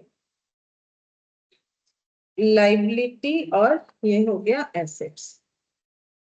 अच्छा, अब कैसे स्टार्ट करेंगे, तो हम लोग पहले कैश बुक से स्टार्ट करते हैं। तो पहले बोला है देखो, बैंक बैलेंस एज ऑन 1 अप्रैल, मतलब ये 1 अप्रैल 2021 यानी बिगिनिंग ऑफ द ईयर का है। तो बैंक बैलेंस तो एसेट होता है, एसेट कहाँ जाता है, बैलेंस शीट में, लेकिन ये बैलेंस शीट कब का है, 31 मार्च 2022 का है, लेकिन ये बैलेंस कब का है, प्रीवियस ईयर के बैलेंस शीट का है। इसका मतलब ये 2800 ये कौन से ईयर के बैलेंस शीट में जाएगा, इसके प्रीवियस वाले। ठीक है, तो ये हम लोग वर्किंग नोट में दिखाएंगे, क्योंकि ये तो हमें सोल्यूशन नहीं करने बोला है। अब ये वर्किंग नोट में दिखाने का जरूरत क्या है, क्योंकि जब बैलेंस शीट बनाएंगे तो हमें तो कैपिटल का वैल्यू चाहिए होगा, तो कैपिटल का वैल्यू कहां से निकलेगा, स्टेटमेंट ऑफ अफेयर्स से। ठीक है, तो वर्किंग नोट नंबर 1 हम लोग पहले बनाएंगे स्टेटमेंट ऑफ अफेयर्स, जिसका डेटा मुझे मिला है, पहला डेटा।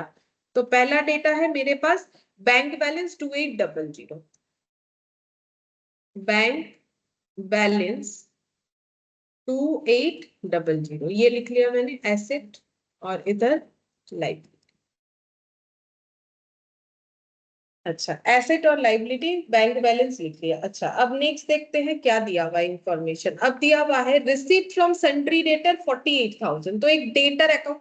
अच्छा देखो, और एक चीज भी होगा यहाँ पर, हमें जो एसेट लाइबिलिटीज का बैलेंस दिया है ना, इसमें हमें देखना चाहिए कि कौन सा एसेट या लाइबिलिटीज का बैलेंस चेंज हुआ है। मतलब ये देखो, उसी का वर्किंग नोट बनाने से काम होगा। जैसे डेटर चेंज होने का मतलब है कुछ ना कुछ ट्रांजैक्शन हुआ होगा। क्रेडिटर यानी कुछ ना कुछ ट्रांजैक्शन हुआ होगा तभी बैलेंस चेंज हुआ। ये दोनों में देखो चेंजेस नहीं है, ये दोनों में चेंजेस नहीं है। इन्वेंट्री बनाने का जरूरत नहीं होता है कभी भी। हाँ बोलो।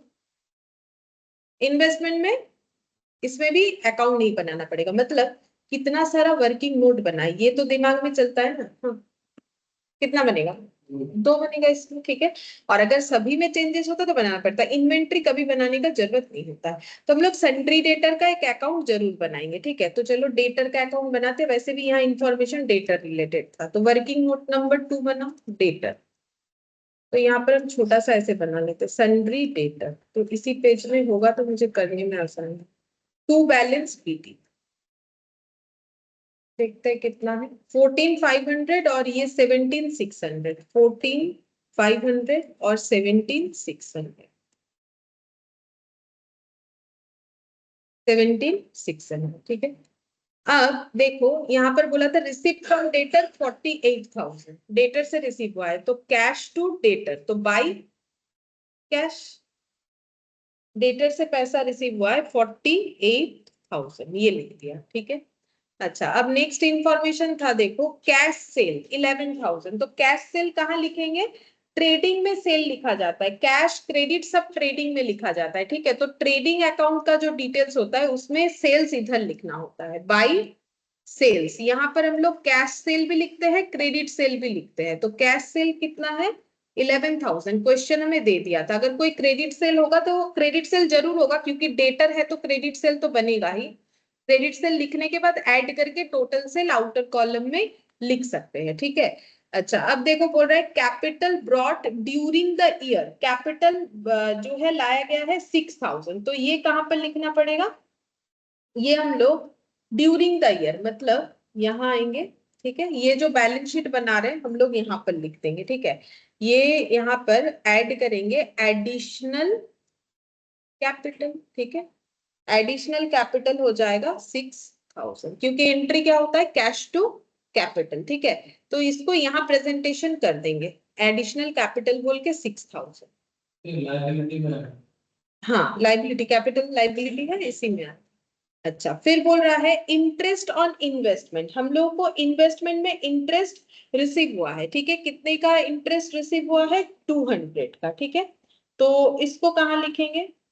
ये पीएल में जाएगा, ठीक है। इंटरेस्ट का इनकम हमारा अदर इनकम होता है, ठीक है। जो बिजनेस का डायरेक्ट इनकम है वो ट्रेडिंग में आता है, और जो बिजनेस का इनडायरेक्ट इनकम है वो हम लोग का पीएल में आता है, ठीक है। तो यहाँ पर आ जाएगा by interest on investment. Sale मतलब जो मेन बिजनेस है, इन्वेस्टमेंट मेन बिजनेस नहीं है। इन्वेस्टमेंट किसी के पास सरप्लस पैसा होता है तो वो इन्वेस्ट कर सकता है, उससे इंटरेस्ट मिला, अदर इनकम पीएल में आता है। फिर इधर का देखो कंप्लीट हो गया। फिर इधर आते पेमेंट टू सेंट्री क्रेडिटर, तो हमें सेंट्री क्रेडिटर का एक अकाउंट ओपन करना चाहिए, फिर पेमेंट को वहां दिखाएंगे। पेमेंट टू सेंट्री क्रेडिटर, यहाँ पर working note number 3, sundry creditor by balance BD to balance CD, और पेमेंट टू सन्ड्री क्रेडिटर हो जाएगा सन्ड्री क्रेडिटर टू कैश। लिख लेते हैं, ये इधर दिख रहा है मुझे 35,000। और सन्ड्री क्रेडिटर का बैलेंस देखो 5,800, 7,900, यहाँ लिखेंगे 5,800, यहाँ लिखेंगे 7,900। अच्छा, अब यहाँ पर देखो बोल रहा है कि हो गया बस पेमेंट टू सन्ड्री क्रेडिटर, यहाँ तक बोला है। फिर यहाँ सैलरी दिया हुआ है, सैलरी कहाँ जाएगा? पीएल का पार्ट होता है, तो सैलरी लिखेंगे यहाँ पर। एक्सपेंस होता है तो टू सैलरीज। हम्म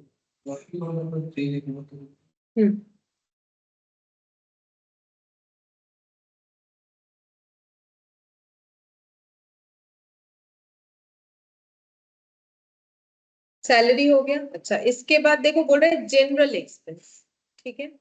तो जनरल एक्सपेंसेस भी कहाँ जाएगा, पीएल में जाएगा, ठीक है। तो जनरल एक्सपेंस यहाँ पर लिखेंगे to general expense, to general expense ये हो जाएगा 2500, ठीक है, जनरल एक्सपेंस। अच्छा, इसके बाद देखते हैं क्या खर्चा हो।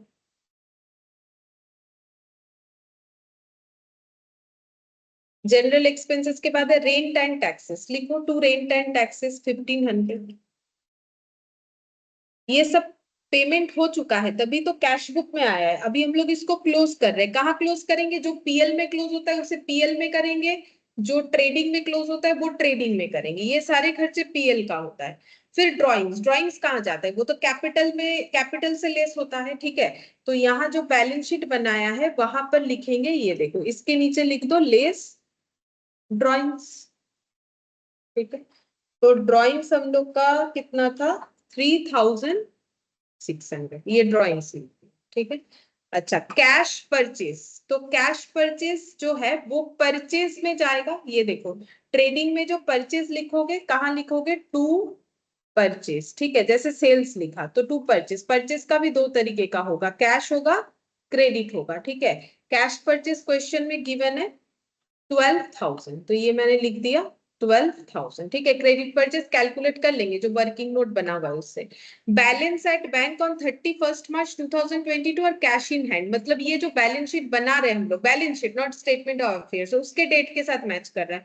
कैश बुक का क्लोजिंग बैलेंस ये बैलेंस शीट में जाएगा 6,400 और 500, मतलब यहाँ पर लिखना, ठीक है। ये डेट के हिसाब से हमें चलना पड़ेगा, तो यहाँ पर लिखेंगे कैश एट बैंक, क्योंकि ये इस साल का है, और कैश इन हैंड दिया हुआ है क्वेश्चन में, बस देख देख के हमें लिख देना है 6,400 और 500,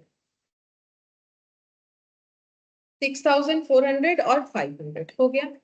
अच्छा, अब नीचे का जो इंफॉर्मेशन है उस पे आते हैं। तो डेटर, डेटर हम लोगों ने ऑलरेडी एक बार लिखा है, लेकिन और एक जगह पे भी तो लिखना पड़ेगा। कहाँ लिखना पड़ेगा, डेटर हमें लिखना पड़ेगा स्टेटमेंट ऑफ अफेयर्स में। ये पूरा डेटा किधर जाएगा, स्टेटमेंट ऑफ अफेयर्स में, और ये पूरा डेटा किधर जाएगा, बैलेंस शीट में। प्लस इसका वर्किंग नोट के लिए भी हम लोगों ने यूज किया है, ठीक है।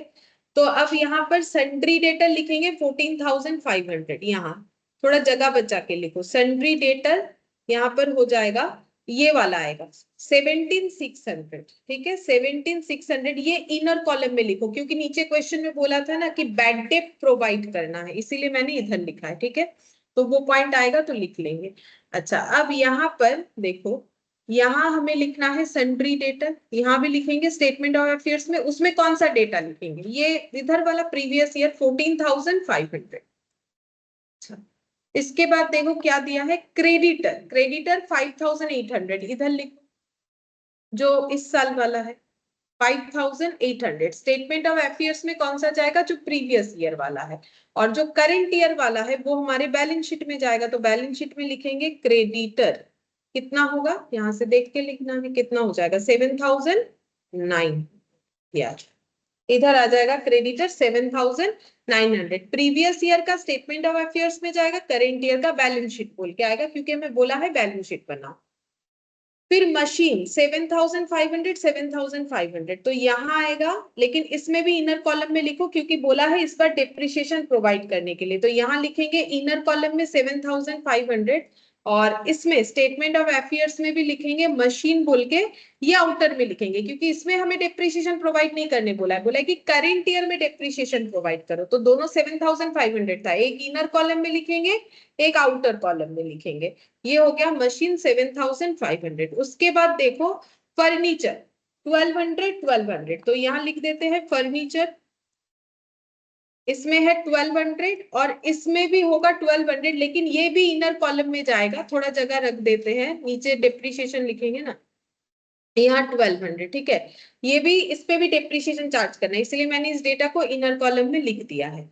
अच्छा, फिर देखो इन्वेंट्री, इन्वेंट्री ये देखो, ये होता है क्लोजिंग स्टॉक फॉर 21 और क्लोजिंग स्टॉक फॉर 22, तो ये कहाँ जाएगा, यहाँ पर आ जाएगा इन्वेंट्री। ये कौन सा वाला आएगा, जो इधर वाला है 5,700, और यहाँ पर स्टेटमेंट ऑफ अफेयर्स में जो आएगा वो उसके प्रीवियस वाला डेटा आ जाएगा, ठीक है, जो कि है हम लोग का 3900। ये और एक जगह पे जाएगा, ट्रेडिंग में जाता है, ठीक है, तो ट्रेडिंग में लिखना पड़ेगा। तो ट्रेडिंग में हम लोग क्या लिखेंगे, टू ओपनिंग स्टॉक,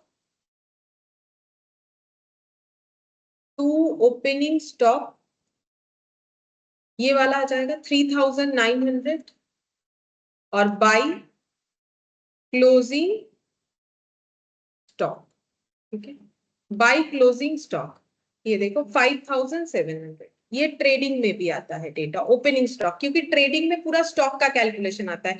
पहले हमारे पास कितना स्टॉक था, हम लोगों ने कितना खरीदा, कितना बेचा, कितना रह गया, और यहां से निकल जाएगा स्टॉक बेच के कितना प्रॉफिट या लॉस हुआ, ठीक है। अच्छा, इसके बाद है इन्वेस्टमेंट। इन्वेस्टमेंट एसेट होता है, तो दोनों बारी 5000 है, तो हमें वो बैलेंस शीट में लिखना पड़ेगा इन्वेस्टमेंट, ठीक है। तो यहाँ पर लिखेंगे इन्वेस्टमेंट 5000, और स्टेटमेंट ऑफ अफेयर्स में भी इन्वेस्टमेंट 5000 ही जाएगा, तो यहाँ लिख देते हैं इन्वेस्टमेंट 5000, ठीक है।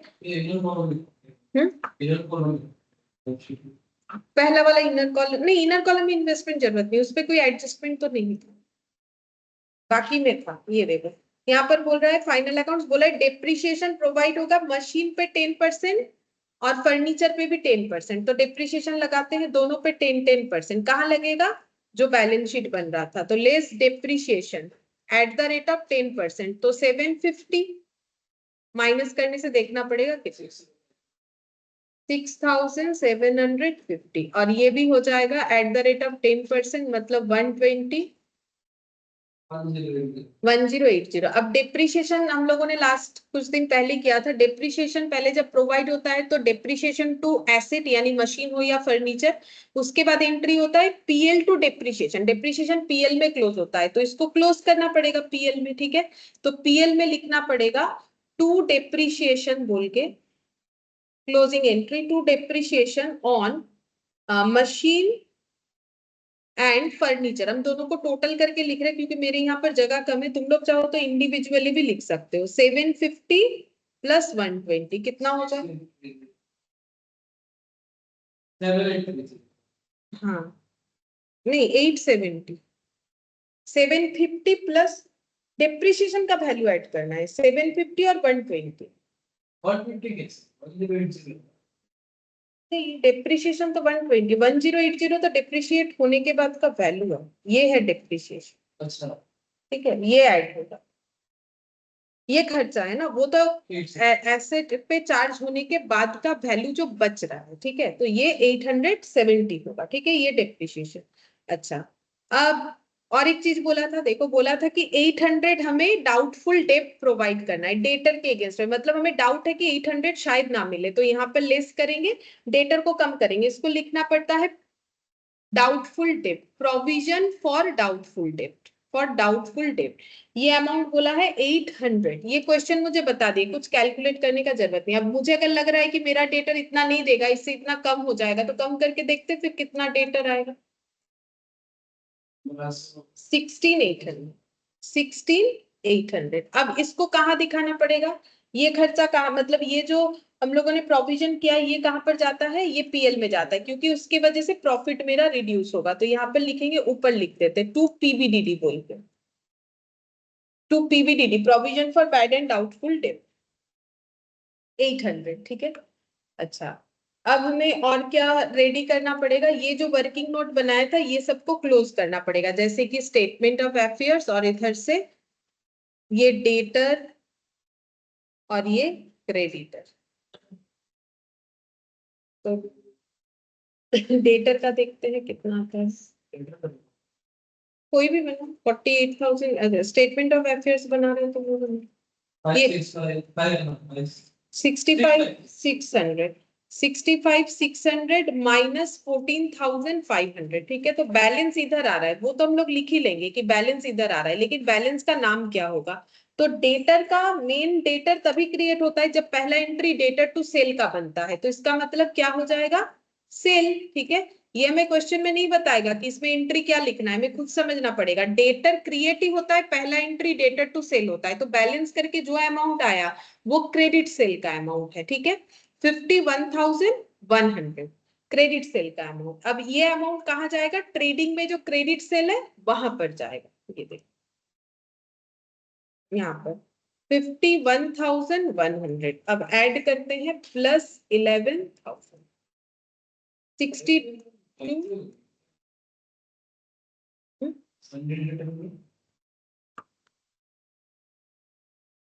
ये वाला है 51,100।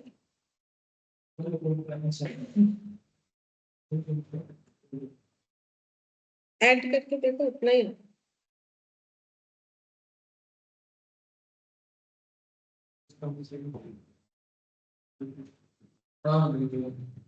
और ये आ रहा है इधर 37,100। तो क्रेडिटर का बैलेंस तो आ गया, बाई साइड आया, बाई लिख देंगे, लेकिन पूरा नाम क्या होना चाहिए, एंट्री क्या होगा, तो क्रेडिटर का अकाउंट बनता ही है परचेज टू क्रेडिटर बोल के, तो इसका मतलब ये क्रेडिट परचेज का वैल्यू आ रहा है, ठीक है, क्रेडिट परचेज का। तो ये हो गया 37,100, ये हम लोग का क्रेडिट परचेज का वैल्यू आ गया। क्रेडिट परचेज कहाँ लिखेंगे, क्रेडिट परचेज हम लोग ट्रेडिंग में लिखेंगे 37,100। ये देखो यहाँ पर 37,100, ये हमें मिला वर्किंग नोट नंबर 2 से, और ये हमें मिला वर्किंग नोट नंबर 1 से। अब जगह ज्यादा रखना चाहिए, कम जगह रखोगे तो फिर नहीं हो पाएगा। हमेशा जरूरत से ज्यादा रखना पड़ेगा, क्योंकि वो तो क्वेश्चन पढ़ते पढ़ते समझ में आएगा कि कितना बड़ा होने वाला, ठीक है। अच्छा, अब ये हम लोग क्लोज कर सकते हैं, क्लोज करने से प्रॉफिट है कि लॉस वो निकाल सकते हैं। तो देखते हैं 62,100 प्लस 5,700 67,800 67,800 माइनस 49,100 माइनस 3,900। तो जीपी आ गया, मतलब ग्रॉस प्रॉफिट 14,800। मतलब जो हम लोग बिजनेस करते हैं मेन, उस बिजनेस में हमारा ग्रॉस प्रॉफिट हुआ है 14,800, ठीक है। अब ये ब्रॉड डाउन होगा यहाँ पर, क्योंकि प्रॉफिट से ही हमें अपना बिजनेस का एक्सपेंसेस पे करना है, by GP brought down. 14,800 business का प्रॉफिट और 200 जो है अदर इनकम से प्रॉफिट, मतलब टोटल हमारा प्रॉफिट हुआ 15,000। अब इसमें से हमें खर्चा पे करना है, क्या 800 रुपए का प्रोविजन कटेगा, 6,500 का सैलरी पे हो जाएगा, 2,500 का जनरल एक्सपेंस जाएगा, 1,500 का रेंट देना पड़ेगा, और 870 का डिप्रिसिएशन चला जाएगा। तो प्रॉफिट होता है 2,830। इसको हम लोग बोलते हैं नेट प्रॉफिट, जो कि प्रोप्राइटर अपने घर लेके जा सकता है, ये नहीं लेके जा सकता है 14,800, क्योंकि उससे खर्चा पे करना होता है। तो ये हो गया हम लोग का नेट प्रॉफिट 2,830। अब ये प्रॉफिट किस में ऐड होता है, कैपिटल, ठीक है। ये प्रॉफिट जाके हम लोग का ऐड होगा कैपिटल में, ठीक है। तो यहाँ पर लिखेंगे, ये देखो यहाँ पर ओपनिंग कैपिटल जो आएगा उसमें ऐड हो जाएगा हम लोग का नेट प्रॉफिट, जो कि अभी अभी हम लोगों ने कैलकुलेट किया 2,830। ओपनिंग कैपिटल कैसे निकालेंगे, बना रखा है ना स्टेटमेंट ऑफ अफेयर्स, यहाँ से निकालेंगे। इसमें चेक करते हैं कितना आएगा, 2,800 14,500 7,500 1,200 3,900 5,000 34,900 ये आ रहा है, माइनस 5,800 29,100 कैपिटल आ गया। अब ये ओपनिंग कैपिटल क्यों हुआ, क्योंकि देखो ये जो इंफॉर्मेशन है ये हमारे प्रीवियस ईयर का लिखा हुआ है, तो ये जो कैपिटल आया बैलेंस करके ये प्रीवियस ईयर का आया, यानी कि ओपनिंग कैपिटल आया, ठीक है। अब इसी ओपनिंग कैपिटल जो था उसको यूज करके हम लोगों ने बिजनेस को आगे बढ़ाया, ठीक है। तो 29,100 ओपनिंग कैपिटल रहा हम लोग का स्टार्टिंग में, जिस साल का हम लोग बैलेंस शीट बना रहे हैं 29,100, उस कैपिटल से हम लोगों ने प्रॉफिट बनाया 2830, ठीक है। उसमें एडिशनल कैपिटल भी डाला 6,000 और ड्रॉइंग्स भी किया 3600, तो हमारे पास बचता है कैपिटल 34,330, क्लोजिंग कैपिटल 34,330। अब इसको टोटल करेंगे 7,900 के साथ, तो आ जाएगा 42,230। इधर भी उतना ही आना चाहिए, अगर आ गया तो फिर सही बना है। -6750 -1080, अगर 0 आ गया तो फिर इसका मतलब सही है दोनों साइड का बैलेंस। 5,000 16,800 -5,700 -6,400 और 500, ठीक है। तो ये बन गया 42,230। तो इस तरीके से कंप्लीट क्वेश्चन ऐसे बनेगा।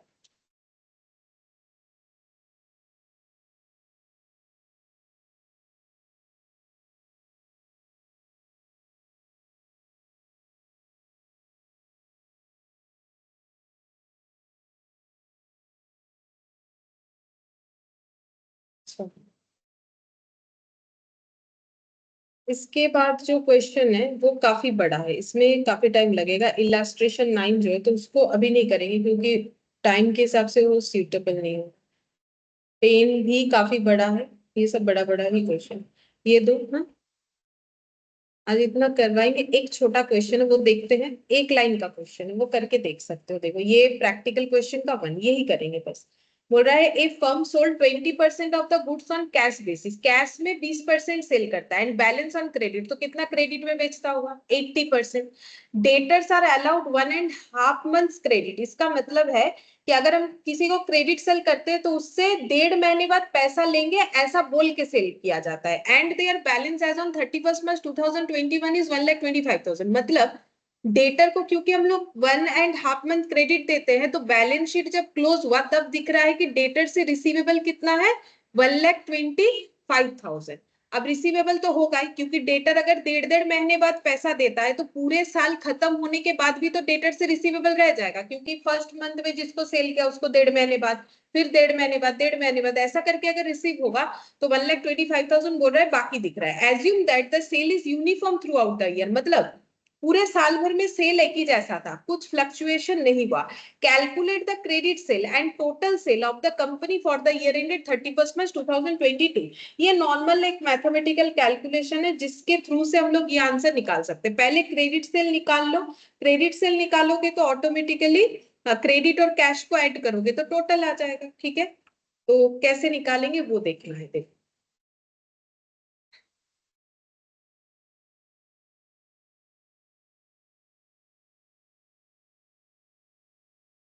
देखो यहाँ पर calculation of credit sale and total sale, calculation of credit and total sales, ठीक है। तो दो ही इंफॉर्मेशन है, एक तो है कि क्रेडिट पीरियड कितना है, क्रेडिट पीरियड अलाउड जो है वो क्वेश्चन में दे रखा है। अलाउड अगर है तो डेटर का बात हो रहा है, ठीक है। Credit period allowed to debtor 1.5 month, ठीक है। और 31 मार्च को बैलेंस शीट में 31 March 2021 को डेटर का बैलेंस दिख रहा है 1,25,000, ठीक है। अच्छा, अब यहां से हम लोग ये निकाल सकते पूरे साल का क्रेडिट सेल कितना था, क्योंकि देखो ये जो बाकी दिख रहा है ये क्यों दिख रहा है, क्योंकि हम लोगों ने 1.5 महीने का क्रेडिट अलाउड किया था, ठीक है। तो इसका मतलब हम लोग बोल सकते हैं 1.5 month का जो डेटर है उसका वैल्यू कितना है 1,25,000। क्योंकि अगर मेरा डेटर का जो बैलेंस दिख रहा है वो क्यों दिख रहा है, क्योंकि मैंने 1.5 महीने का उनको जो है क्रेडिट दिया था, भाई 1.5 महीने बाद पैसा दो, तो ये जो डेटर दिख रहा है मतलब क्या, ये पैसा रिकवर नहीं हुआ है। तो ये जो पैसा रिकवर नहीं हुआ ये कितने ड्यूरेशन का है जो रिकवर नहीं हुआ, 1.5 months का, क्योंकि बाकी सबका तो क्लियर होगा, बाकी सारे डेटर का अमाउंट क्लियर होगा, बस उन्हीं का क्लियर नहीं होगा जिनका क्रेडिट पीरियड खत्म नहीं हुआ और पहले ही मेरा ईयर एंड हो गया। वो तो होगा ही ना, नॉर्मल सा बात है। देखो अगर मेरा जैन टू दिसंबर वाला है तो जैन में जिसको सेल किए उसका पैसा कब रिसीव होगा, फेब के 15 को, 15 फेब को, ठीक है। अब सेल तो कभी भी हो सकता है ना, तो उसके हिसाब से अगर दिसंबर में मुझे देख रहा है कि मुझे पैसा रिसीवेबल है, मतलब मुझे पैसा किसी से मिलने वाला है, तो वो कितने महीने का पैसा किसी से भी मिलेगा, एक इंसान हो या 5 इंसान हो, जिन 1.5 महीने का मिलेगा। तो 1.5 महीने का डेटर अगर इतना है तो 12 मंथ्स का डेटर जो होगा वही मेरा टोटल क्रेडिट सेल होगा। 1,25,000 डिवाइडेड बाई 1.5 इंटू 12 करने से जितना आएगा वही मेरा 12 मंथ्स का डेटर होगा।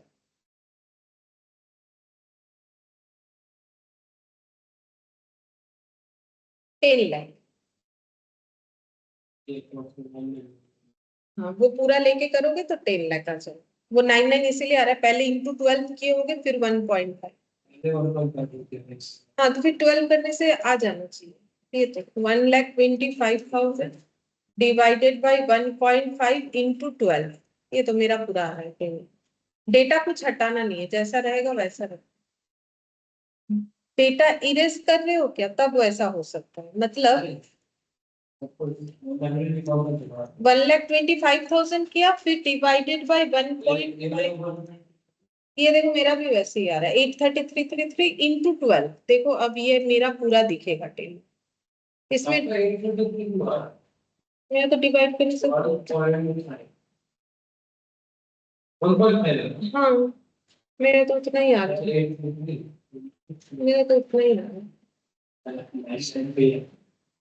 उसमें डिजिट्स कम सपोर्ट कर रहा है इस वजह से, मतलब ये इसमें थोड़ा ज्यादा सपोर्ट करता है ना, इसमें इसी वजह से। हाँ, राउंड ऑफ तो करना ही पड़ेगा। 10 लाख हो गया, ठीक है। तो 10 लाख हम लोग का क्या हो गया, 12 महीने का सेल। तो 12 महीने का क्या सेल हो गया, क्रेडिट सेल, ये वाला, क्योंकि ये तो डेटर का पैसा मतलब तो क्रेडिट सेल है, तो क्रेडिट सेल पता चल गया 10 लाख। अब क्वेश्चन में हमें बोला था कि ये लोग जो भी सेल करते हैं उसमें कैश सेल कितना होता है, क्रेडिट सेल कितना होता है। बोला था कि कैश सेल 20%, क्रेडिट सेल फिर कितना आया था 80%। तो हम लोग बोल सकते हैं कि 10 लाख जो है वो कितने के बराबर है, 80% के बराबर है। तो 100% कितना होगा, अगर ये निकाल लेते हैं तो टोटल सेल निकल जाएगा।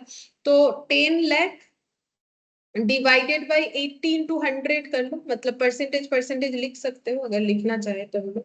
डिवाइडेड बाई 80 इंटू 100, बाकी परसेंटेज परसेंटेज तो कैंसिल हो जाएगा। 12,50,000। हाँ, तो ये मेरा क्या हो गया, टोटल सेल। 100% क्या है टोटल सेल, 80% क्या है क्रेडिट सेल, ठीक है। तो इसको थोड़ा प्रेजेंटेशन कर लोगे तो अच्छा होगा। तो यहाँ पर हो गया 12,50,000, इसको हम लोग बोलेंगे टोटल सेल्स, ठीक है। क्रेडिट सेल इतना यहाँ लिखना पड़ेगा, as credit sale is 80%, therefore 10 lakh equal to 80%, then 100% equal to कितना होगा। तो ये कैलकुलेट करके 12,50,000 ये हम लोग का आ जाएगा। तो ये एक छोटा मोटा मैथमेटिकल क्वेश्चन पूछा था और कुछ नहीं। ठीक है, फिर आज हम लोग इतना ही करते हैं, बाकी नेक्स्ट क्लास में करेंगे।